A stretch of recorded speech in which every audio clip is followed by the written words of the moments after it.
మనకేదైనా సమస్య వస్తే రామరామ అనుకుంటాం, కానీ ఇప్పుడు ఆ రాముడే అలా అనుకోవాలేమో. ఎస్, అయోధ్య రామాలయంలో కోట్ల విరాళాల చోరీ జరిగింది. అయోధ్య రామాలయ విరాళాల చోరీ వ్యవహారంలో రోజుకొక్క సంచలన విషయం వెలుగులోకి వస్తోంది. అయోధ్య రాముడికి 3,500 కోట్ల విరాళాలు వచ్చాయి.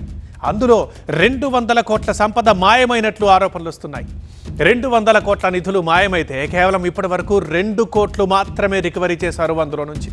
మరి మిగతా సొమ్మంతా ఎక్కడికి వెళ్ళింది? రాముడి సంపదను ఎవరు దోచుకున్నారు? ఈ విషయంపై స్పష్టత రావడం లేదు. సిట్ దర్యాప్తుతో లాభం లేదని, నిందితుల్ని ఎఫ్ఐఆర్ దాఖలు చేయాలని, అప్పుడే వాస్తవాలు వెలుగులోకి వస్తాయని అఖిలేష్ యాదవ్తో పాటు వీహెచ్పీ నేతలు డిమాండ్ చేస్తున్నారు. బంగారు ఇటుకలు, వెండి పాదుకలు మాయమైపోయాయి. అయోధ్య రామాలయ నిర్మాణానికి దేశం నలుమూలల నుంచి, విదేశాల నుంచి కూడా విరాళాలు వచ్చాయి. బంగారు ఇటుకలతో పాటు వెండి ఇటుకల్ని కూడా బహూకరించారు భక్తులు. కానీ ఆ బంగారు ఇటుకలతో పాటు వెండి ఇటుకలు మాయమయ్యాయి. అంతేకాదు రాముడి పాదుకలు కూడా లభించడం లేదు. తాజాగా అనితా భరద్వాజ్ అనే మహిళ నుంచి రామమందిర ట్రస్ట్కి చెందిన చంపత్ రాయ్ తీసుకున్న ఒక వెండి కాకాభూషుండి విగ్రహం ఎక్కడికి పోయిందంటూ ప్రశ్నిస్తున్న పోస్ట్ ఒకటి సోషల్ మీడియాలో వైరల్ అవుతోంది. మందిరం లోపల కెమెరాలకి అనుమతి లేదని, ఫోటో రసీదుని తర్వాత వాట్సాప్ చేస్తానని చెప్పి ట్రస్ట్ కార్యదర్శి చంపత్ రాయ్ విరాళదాత అయిన అనితా భరద్వాజ్ నుంచి ఒక వెండి కాకాభూషుండి విగ్రహాన్ని తీసుకున్నారు.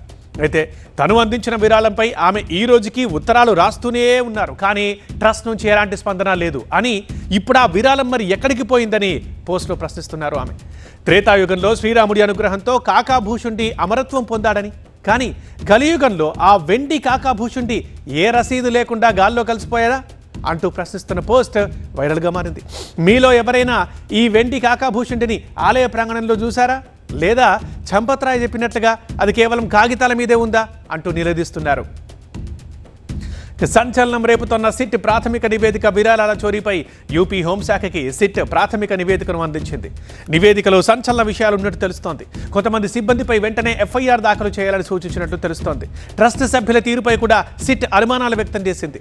అయోధ్య ట్రస్ట్ సభ్యులు, విరాళాల లెక్కింపు సిబ్బంది మధ్య సంబంధాలున్నట్లు సిట్ గుర్తించింది. అంతేకాకుండా భారీ ఎత్తున విరాళాలు మాయమైనట్లు వెల్లడించింది. నిధుల మాయంపై సమగ్ర నివేదిక ఇచ్చేందుకు మరింత సమయం కావాలని సిట్ యూపీ ప్రభుత్వాన్ని అభ్యర్థించింది. విరాళాల లెక్కింపు ప్రక్రియపై తగిన నిఘా లేదని కీలక నివేదిక ఇచ్చింది సిట్.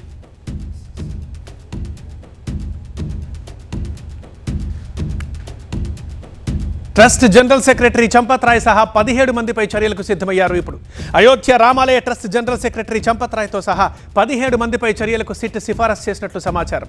లవకుష్ మిశ్రా, అవనీష్, అనికల్స్ మిశ్రా, కరుణే, రామ్ శంకర్ అలియాస్ తిన్ను యాదవ్ ఇచ్చిన సమాచారం ఆధారంగా సుమారు 2 కోట్ల నగదుని సిట్ అధికారులు స్వాధీనం చేసుకున్నారు. జూన్ 13న తిన్ను యాదవ్ ఇంట్లో బంగారం స్వాధీనం చేసుకున్నారు. గత 11 నెలల్లో ఆలయ భద్రతా ఏర్పాట్ల కోసమే ఏకంగా 10 కోట్ల వరకు ఖర్చు చేసినట్లు దర్యాప్తులో తేలింది. అంత భారీగా నిధులు వెచ్చించినప్పటికీ విరాళాల పెట్టెల నుంచి నగలు మాయమవడం భద్రతా వ్యవస్థ వైఫల్యాన్ని ఎత్తి చూపుతోందని అధికారులు భావిస్తున్నారు. ఇక మొత్తం 150 మందిని విచారించింది సిట్. అయోధ్యలోని రామమందిర ట్రస్ట్కి సంబంధించిన విరాళాలు, ఆర్థిక నిర్వహణపై లోతుగా విచారణ చేపట్టింది. 150 మంది అనుమానితుల్ని గుర్తించి ప్రశ్నించింది సిట్. విరాళాల నగలు, కానుకలు మాయమవడంపై వారిని ప్రశ్నించింది. ఇక గడిచిన 5 ఏళ్ల ట్రస్ట్ నిధుల ఆడిట్కి సిట్ సూచనలు చేసింది. గడిచిన 5 ఏళ్ల నుంచి ట్రస్ట్ నిధుల ఆడిట్కి సిట్ సూచించింది. అయోధ్య రామమందిర విరాళాల్లో తీవ్ర దుర్వినియోగం జరిగిందని ఆరోపణలు రావడంతో భక్తులు తీవ్ర ఆందోళన వ్యక్తం చేస్తున్నారు. ఆలయానికి వచ్చే భక్తుల సంఖ్యలో మార్పు లేనప్పటికీ విరాళాలు మొత్తం భారీగా తగ్గిపోయాయి. ఆలయానికి ప్రతిరోజు 8 లక్షల నుంచి 12 లక్షల లోపు వచ్చే ఆదాయం ఇప్పుడు 1 లక్ష లోపుకి పడిపోయింది. అంత దారుణంగా పడిపోయింది ప్రెజెంట్. ఇక త్వరలోనే అయోధ్య ట్రస్ట్ పునర్వ్యవస్థీకరణ జరగబోతోంది. త్వరలోనే అయోధ్య ట్రస్ట్ని పునర్వ్యవస్థీకరించబోతున్నారు. ప్రధాని కార్యాలయం నేరుగా ఈ వ్యవహారాన్ని పర్యవేక్షిస్తోంది. పీఎంఓ నుంచి క్లియరెన్స్ వచ్చిన తర్వాత కొత్త ట్రస్ట్ని ఏర్పాటు చేసే అవకాశం ఉంది. ట్రస్ట్ సీఈఓగా ఐఏఎస్ అధికారిని నియమించే అవకాశం కనిపిస్తోంది.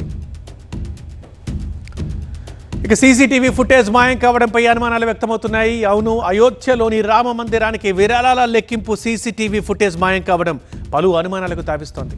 చిన్న చితక ఆలయాలు కాదు కదా, ఏకంగా అయోధ్య రామాలయమే కదా, అక్కడే సీసీ ఫుటేజ్ మాయమైతే ఎన్ని అనుమానాలు, ఎన్ని సందేహాలు. పరిమిత కాలానికి సంబంధించిన సీసీ ఫుటేజ్ మాత్రమే లభ్యం కావడం ఇప్పుడు విచారణకి ఆటంకంగా మారింది.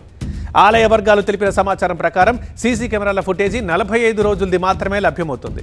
45 రోజులు ముగిసిన తర్వాత ఆటోమేటిక్గా అది డిలీట్ అయిపోతుంది. కాగా లభ్యమైన ఫుటేజీ కూడా అనధికారికంగా మార్పులు చేర్పులు చేసే అవకాశం ఉందని సిట్ అనుమానిస్తోంది.